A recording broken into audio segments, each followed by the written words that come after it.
First contact in fire. The battle was over. All around Saren, the acrid smell of burnt circuitry and plasma discharge filled her breathing slits. Her once proud combat suit hung in tatters, its adaptive camouflage flickering uselessly between shades of blue and gray. The crystalline structures of the Tharka forward base, her base, lay shattered across the valley floor like broken dreams. She dragged herself behind the remains of a toppled communications tower, her third heart pounding so violently it threatened to burst from her chest. The two primary hearts had already ceased functioning hours ago, when human artillery had caught her squad in the open. Saren was the last, the final member of Elite Squadron Virith 9, the last defender of this outpost. And soon, she would be dead. The sound of heavy boots crunching through debris grew closer. Humans. Saren's hand instinctively reached for her sidearm, but found only an empty holster. She had expended her final charge pack during the last wave of the human assault, taking down 3 of their armored soldiers before retreating. Her combat instructor's voice echoed in her memory. If captured by humans, take your own life immediately. Their interrogation methods are beyond barbarity. Their concept of mercy is unknown. But she had nothing left with which to end her life. Not even the ceremonial dagger that should have been strapped to her left forearm. It had been lost in hand-to-hand combat with a human female whose strength had shocked Saren to her core. The footsteps stopped. Then a shadow fell across her hiding place. Saren looked up. A human male stood there, his combat armor scratched and scorched but still functional. His helmet was removed, revealing a face with features that seemed impossibly flat to Saren's 4 eyes. The skin was darker than most humans she had seen in intelligence briefings, with strange patterns of hair above the mouth and on the jaw. His eyes, just 2 of them, were fixed on her with an intensity that made her dorsal spines stand rigid. Found one alive, the human spoke into a communication device on his wrist. Saren prepared herself. She would not beg. She would die with the dignity befitting a warrior of the Tharka Dominion. Visual confirmation requested, came a voice from the human's wrist. The human raised his arm, and a small lens captured Saren's image. She bared her teeth, a gesture of defiance among her kind. Hold position. Extraction team en route. ETA 3 minutes. The human acknowledged the order, then did something Saren did not expect.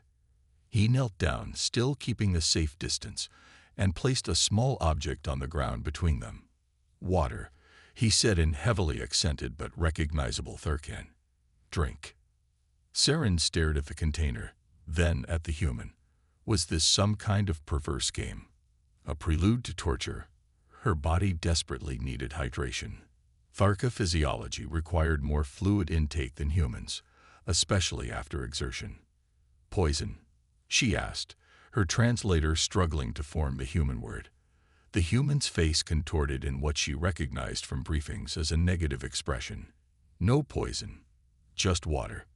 To prove his point, he picked up the container, broke its seal, and took a small sip before offering it again.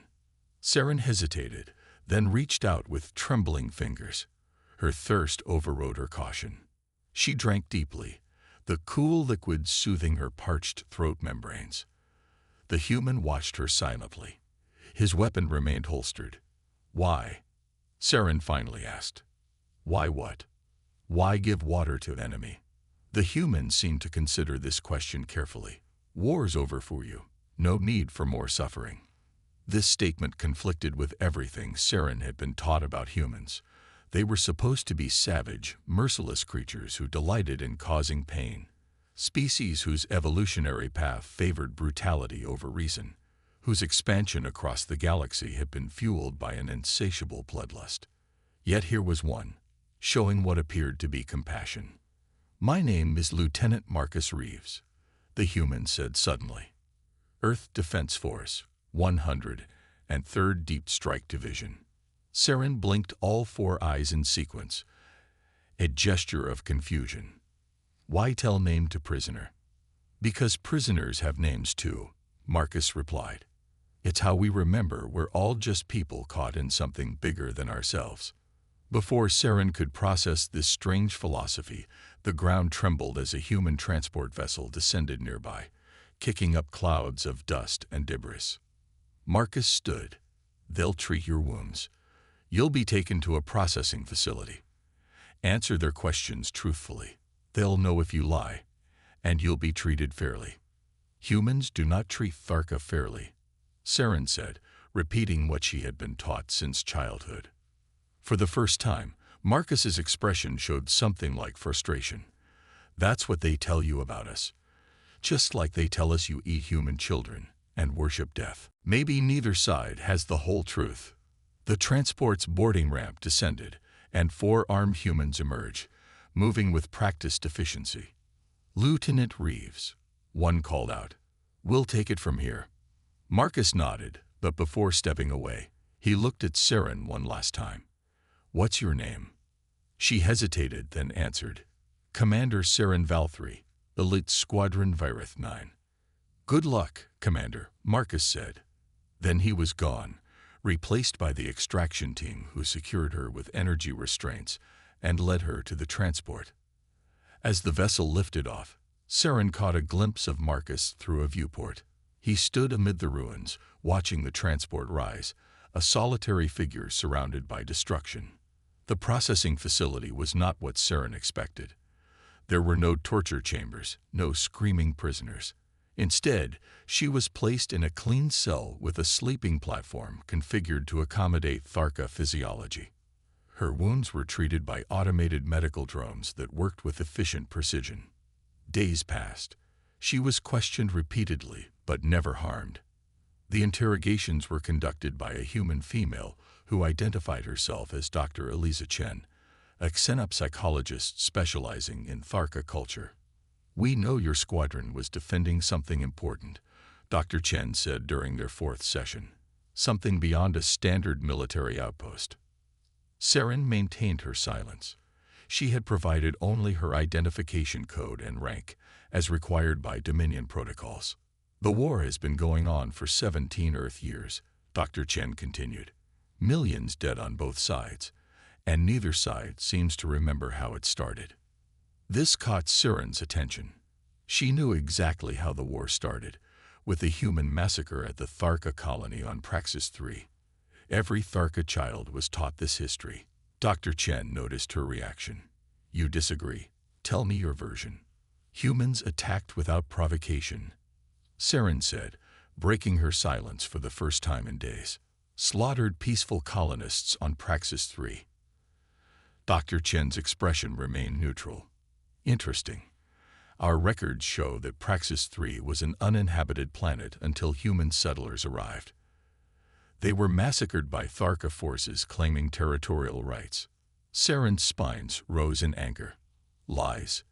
Human propaganda. Perhaps, Dr. Chen conceded. Or perhaps both sides are being manipulated. Before Saren could respond, an alarm blared throughout the facility. Red emergency lights began flashing. Dr. Chen stood quickly. Stay here, she ordered, then rushed from the room. The door locked automatically behind her, but through the transparent barrier, Saren could see personnel running in the corridors. Something was very wrong. Minutes later, the barrier to her cell deactivated unexpectedly. Standing in the doorway was Lieutenant Marcus Reeves, fully armed and wearing light combat gear. We need to move, he said urgently. Now. Saren didn't move. What is happening? The facility is under attack, but not by your people. Something else. He held out a Tharka sidearm, her sidearm, which had been confiscated. I'm taking a huge risk here. You can shoot me, or you can trust me, and maybe we both survive. The alarm continued to wail. In the distance, Saren heard weapons fire and screams. Why should I trust human? She asked, even as she took the weapon. Marcus's expression hardened. Because right now, I'm trusting you not to put a plasma bolt through my chest. And because whatever's attacking us doesn't care if you're human or Tharka. As if to emphasize his point, an explosion rocked the facility, causing dust to rain from the ceiling. Decision time, "Commander," Marcus said. Saren examined the weapon. It was fully charged, a functional weapon capable of killing the human instantly. It would be what any loyal Tharka soldier would do. Instead, she adjusted the power setting to non-lethal and nodded. "Lead way." They moved through corridors filled with smoke and flashing emergency lights. Twice they encountered human security teams who, on Marcus's signal, allowed them to pass without incident. "What attacks?" Saren asked as they ducked into a maintenance shaft to avoid a collapsed section of ceiling. "Not sure," Marcus replied, checking a digital map projected from his wrist device. "They came out of nowhere. Humanoid, but definitely not human or Tharka. They're specifically targeting the research section." "What research?" Marcus glanced at her, hesitation clear in his expression. "Research into the origins of the war." They emerged into a large hangar bay where several small craft were being prepared for emergency evacuation. Bodies, human bodies, littered the floor. The attack had reached this far already. "There," Marcus pointed to a two-person scout ship. "That's our ride." "Our?" Saren questioned. "You come also." "I'm your pilot," he said grimly. "And right now, neither of us is safe here." As they raced toward the ship, a new sound cut through the chaos, a high-pitched whine that made Saren's inner ears throb painfully. From a side entrance, 3 figures emerged. They were tall, gray-skinned creatures with elongated limbs and facial features that seemed somehow unfinished, as though sculpted by an artist who abandoned the work halfway. They wore no recognizable armor, but seemed to shimmer with some kind of energy field. One of them spotted Marcus and Saren. It made no sound but raised an arm holding a weapon unlike anything Saren had seen before. "Run," Marcus shouted, pushing Saren forward while turning to fire at the creatures. His shots seemed to distort around them, as if space itself bent to protect them. The leader of the trio fired its strange weapon. A pulse of energy shot forth, missing Marcus but hitting a fuel container behind him. The explosion sent him flying forward. Saren caught him before he hit the ground, surprising herself with the instinctive action to save a human. His combat suit was scorched, but he was conscious. "Go," he gasped. Instead, Saren raised her plasma pistol and fired 3 rapid bursts at the overhead lighting systems. The fixtures exploded, plunging the hangar into darkness broken only by emergency lighting and fires from the explosion. Taking advantage of the confusion, she half-dragged Marcus to the scout ship. Tharka could see better in low light than humans, giving her the advantage now. They reached the ship just as the emergency generators kicked in, gradually restoring lighting to the hangar. The strange attackers were regrouping, searching methodically. "Can fly this?" Saren asked, helping Marcus into the pilot's seat. "I'll manage," he grunted, his hands flying over the controls. The ship's engines hummed to life. The gray creatures noticed their activity and began moving toward them with unnervingly fluid motions. "Strap in," Marcus ordered as the ship's canopy descended. Saren barely secured herself in the co-pilot's seat before Marcus launched the ship forward. They rocketed out of the hangar just as more energy pulses sliced through the space they had occupied seconds earlier. The small craft shuddered violently as it broke atmosphere, but Marcus's piloting was skillful. Soon they were in orbit, the curvature of the planet visible below them. "They will follow," Saren said, checking the ship's rudimentary sensor array. "Counting on it," Marcus replied through gritted teeth. He was clearly in pain from injuries sustained in the explosion. "Need to know who they are, what they want, and where we go." Marcus programmed a course into the navigation system. "Somewhere neither human nor Tharka will look for us, a place where we might find answers." The ship's engines engaged at full power, hurling them away from the planet and into the unknown. As the stars blurred around them, Saren realized that everything she thought she knew about humans, and perhaps about the war itself, was being called into question. And somehow, her survival now depended on trusting a human soldier who had shown her mercy when she expected none. Unlikely alliance. The scout ship limped through the void between stars, its engines sputtering occasionally as systems designed for short reconnaissance missions struggled with extended flight. In the cramped cockpit, Saren monitored the fuel reserves with growing concern. Their hasty escape had left no time for proper preparation. Marcus sat slumped in the pilot's seat, his breathing labored. The explosion in the hangar had done more damage than he initially admitted. A makeshift bandage covered a wound on his side where shrapnel had penetrated his combat suit. "Human," Saren said, breaking the silence that had stretched between them for hours. "You need medical attention." Marcus grimaced, adjusting his position slightly. "Marcus. My name is Marcus, not human." "Marcus," she repeated, the name feeling strange on her vocal membranes. "Your wound festers." "I've had worse." He checked the navigation display. "We're still 6 hours from the coordinates." Saren's 4 eyes blinked in sequence, a gesture of skepticism. "What is this place we go to?" Marcus hesitated before answering. "It's called Nexus Point. Officially, it doesn't exist." "Explain." "It's a research outpost established before the war. Joint operation. Human and Tharka scientists working together." This revelation struck Saren like a physical blow. "Impossible. Our species never cooperated." "That's what both our governments want everyone to believe." Marcus winced as he shifted position again. "But 17 years ago, there was a brief period of diplomatic relations. Nexus Point was the result, a place to share knowledge, study phenomena neither species fully understood. If true, what happened? That's what we need to find out." Communication with Nexus Point went dark 3 weeks before the first attacks on Praxis 3. Saren processed this information against everything she had been taught. Her training rebels against accepting a human's words, yet something deep within her, intuition or perhaps simple logic, suggested he was telling the truth. "Why trust me with this?" she finally asked. Marcus looked at her directly, his 2 eyes somehow conveying an intensity that matched her 4. "Because those gray things attacked a facility researching war origins. They weren't targeting humans. They targeted information. And they'll target Nexus Point next if they haven't already.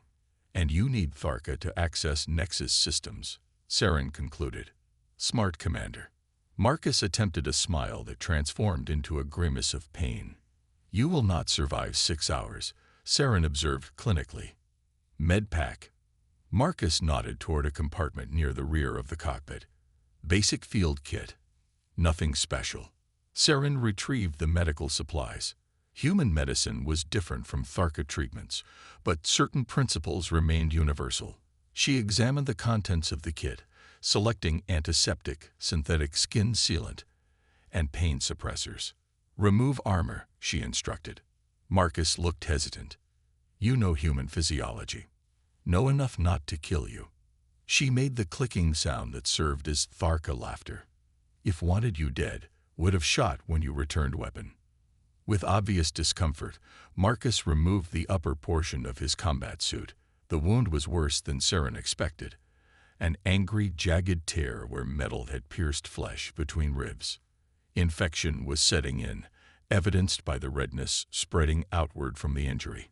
"Ugly wound," she commented, applying antiseptic. Marcus hissed in pain, but remained still. "Battlefield medicine isn't known for its gentleness," he muttered.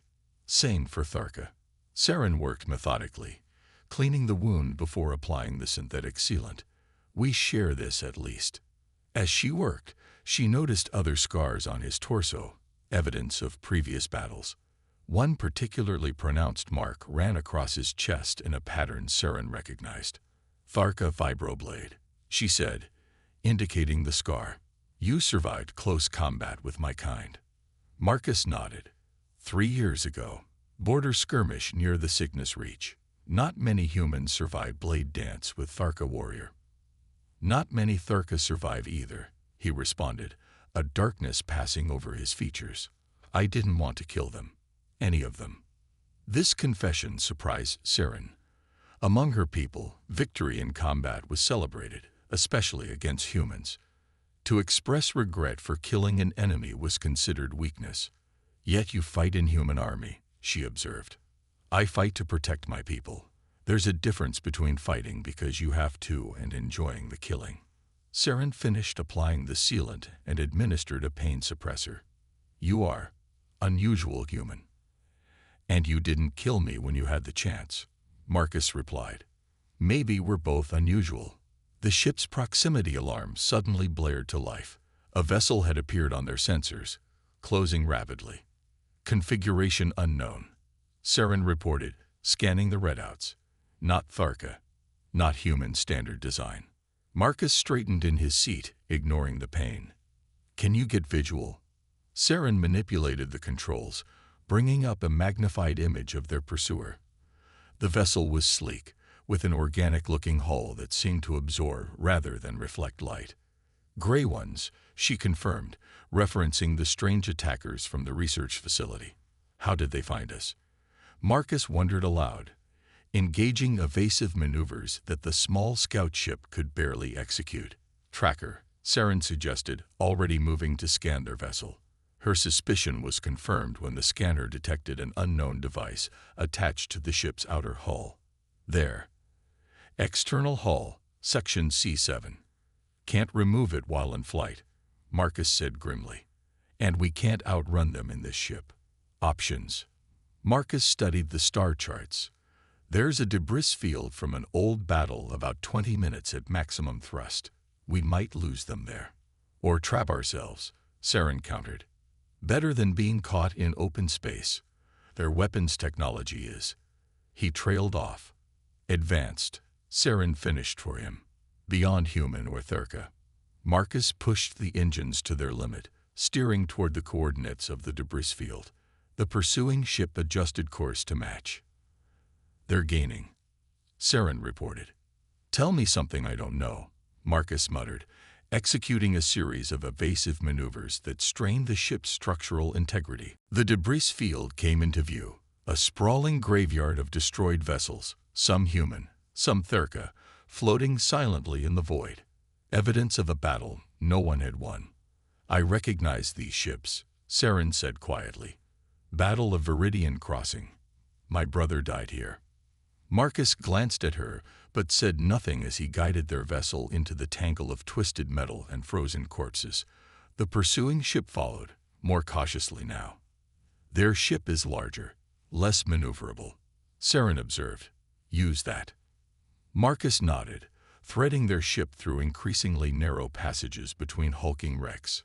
Twice they nearly collided with jagged fragments of destroyed cruisers. Hold on, Marcus warned as he cut power to the main engines and activated only the maneuvering thrusters. The ship drifted silently into the shadow of a massive Tharka battlecruiser, cut nearly in half by some long-ago weapon. In the sudden quiet, both occupants held their breath. On the sensors, they watched as the pursuing vessel slowed, seemingly confused by their disappearance. They're scanning, Saren whispered unnecessarily. The battlecruiser's hull contains trace amounts of neovadium. It should disrupt their sensors. Should. Marcus raised an eyebrow. Unless their technology far exceeds our understanding, she replied honestly. Minutes passed in tense silence. The pursuing ship moved methodically through the debris field, occasionally firing strange energy pulses at larger pieces of wreckage, perhaps hoping to flush them out. One such pulse struck the battlecruiser above them, sending vibrations through its structure. Loose debris began to drift around them, creating a cloud that both concealed and endangered their small vessel. We need a better plan than hiding, Marcus said quietly. Saren studied the tactical display. These gray ones, they are not random attackers. They targeted research facility. They follow us specifically. Meaning they want something we know or have. Her 4 eyes narrowed in concentration. Information about war origins, perhaps. Marcus considered this. Or they want to prevent us from discovering something. At Nexus Point, Saren concluded, we must reach it before they do. First, we need to lose them and that tracker. Marcus looked around the cockpit, thinking. The battlecruiser above us. You recognize it? Yes. Dominance of Night. Command vessel the Fleet Admiral Vostar. Does it still have functional systems? Emergency beacons? Anything? Saren understood his thinking immediately. If power core remains could be reactivated, would create significant energy signature. A distraction, Marcus confirmed, and maybe more. With silent efficiency born of military training, they prepared for a spacewalk. The scout ship carried only one human-designed EVA suit, which Marcus insisted Saren use. Tharka physiology more vulnerable to vacuum exposure, he argued when she protested. And I'll stay connected to the ship's life support system with a tether. Short exposure only. Reluctantly, Saren accepted his logic. Equipped with the EVA suit and basic tools, she exited the airlock while Marcus, tethered and wearing an emergency breathing apparatus, followed. The battlecruiser's hull loomed above them, a cathedral of destruction. They navigated carefully through the debris, pushing off from one piece of wreckage to another until they reached a breach in the larger vessel's hull. Inside, the battlecruiser was a tomb. Frozen bodies drifted in the corridors. Tharka warriors caught in death's embrace, their expressions of surprise preserved in the vacuum. Saren moved past them respectfully, leading the way toward the ship's engineering section. Marcus followed, his movements becoming increasingly labored as the cold of space penetrated his inadequate protection. His breath fogged inside his breathing mask, and frost formed on his eyebrows. They reached the main power core, a massive crystalline structure now dark and lifeless. Saren immediately went to work on the auxiliary control panel, her knowledge of Tharka systems allowing her to bypass damaged circuits. "Can you restore power?" Marcus asked through chattering teeth. "Partial power," Saren confirmed. "Enough for emergency beacon and perhaps weapon systems." "Perfect." Marcus consulted a small device strapped to his wrist. "Our gray friends are still searching methodically. We have maybe 10 minutes before they pass this section again." Saren worked quickly, rerouting power from emergency reserves. Gradually, lights began to flicker in the engineering section. "Remarkable," Marcus commented. "After all these years, Tharka technology designed to endure." Saren replied with a hint of pride. Auxiliary systems activating now. Displays illuminated around them, many cracked or damaged, but some still functional. Saren accessed the ship's diagnostics. Main reactor cold but stable. Weapons at 17% capacity. Communications array damaged, but emergency beacon operational. That's all we need. Marcus moved to a nearby console. "Can you program the beacon to activate on a timer? And target any weapons on coordinates I provide?" Saren hesitated. "You asked me to use Tharka warship against unknown enemy. To help human. I'm asking you to help yourself," Marcus countered. "We both die if we can't shake these pursuers." After a moment's consideration, Saren nodded and made the necessary adjustments. "Beacon will activate in 15 minutes. Remaining weapon systems targeted on coordinates." "Good. Now we need to get back to our ship and be ready to move the moment they take the bait." They made their way back through the ghostly corridors of the dead battlecruiser. As they neared the breach where they had entered, Marcus suddenly stumbled, his movements becoming uncoordinated. "Marcus!" Saren turned back to see the human slumping against a bulkhead, his breathing labored. "Just need a minute," he gasped.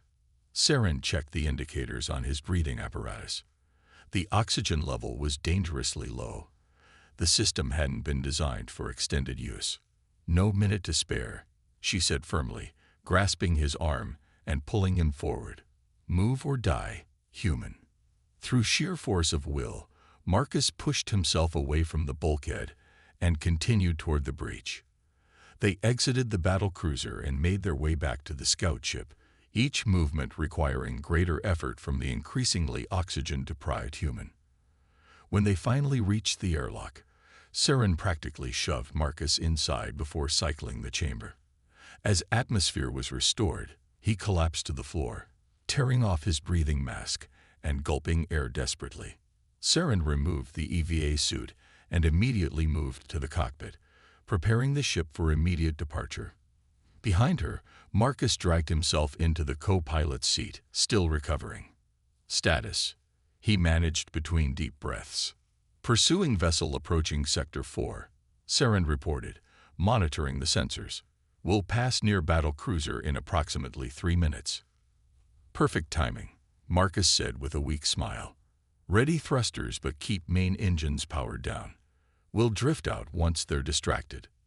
They waited in tense silence. On the sensor display, they watched as the gray vessel moved closer to the battlecruiser's position. Right on schedule, the emergency beacon on the dead warship activated, broadcasting a powerful distress signal on all frequencies. Simultaneously, the vessel's remaining weapon systems came online, targeting the gray ship. The reaction was immediate. The pursuers changed course, moving to investigate the sudden power signature. As they approached the battlecruiser, its weapons fired. Outdated but still potent plasma cannons striking the gray vessel's hull. Now, Marcus ordered.